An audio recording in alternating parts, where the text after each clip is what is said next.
Umakat sakit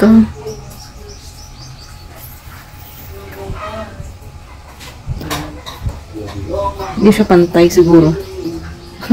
Nagtatawa na ako ni Mr. Jeff para daw kung alindanaw. Alindanaw. Yung ano ba? Yung dragonfly.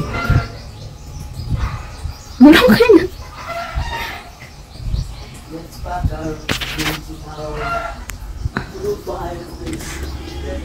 Kasi nga parang anti-radiation ba. Yung isa kasing eyeglass ko, may grado yun.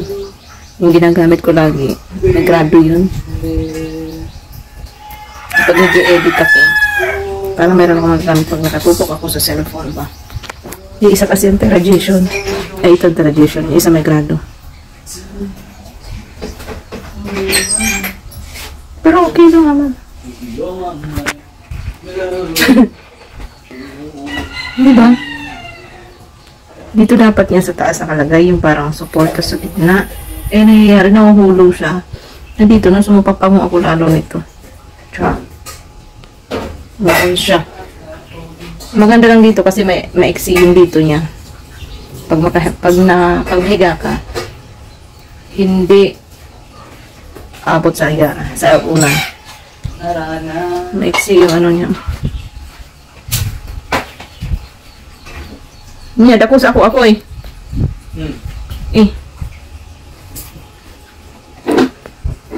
Sagdako kog nawong, dako ragi akong eyeglass. Tama ano mo? Dapuan ko eh. Ha? Dapuan ko. Yan ang good ni kay mga kuwan naman ni anti-radiation ba. Maganda yung ano niya. Ito lang yung nagustuhan ko dito sa gilid kasi maiksi lang. Kung higa ka, hindi siya abot sa unan. Yung isa ko kasi eyeglass na grado kasi yun. Pang reading. Okay naman na. Lambot lang. Malag alindanaw. O hindi siya tatama sa unan. Yun naman. Malaki lang. Para masakop lang lahat ng mukha ko. Oo ma?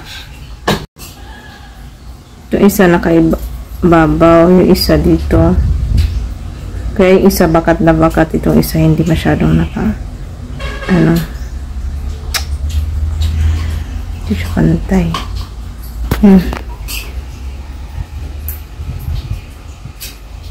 Kaya pag tinanggal mo ito, charot. Ito bakat na bakat, ito hindi. So baka malaki lang talaga yung mukha ko. Malaki lang yung dito ko.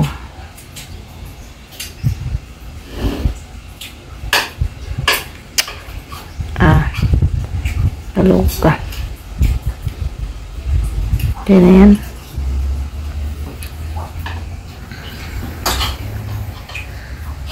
Pagtanag mantika. Uy, grabe na to.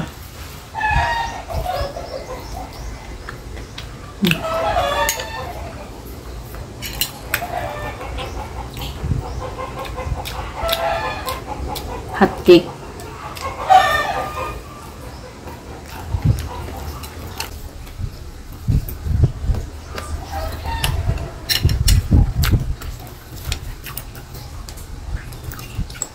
Hindi lang tayo sa saging.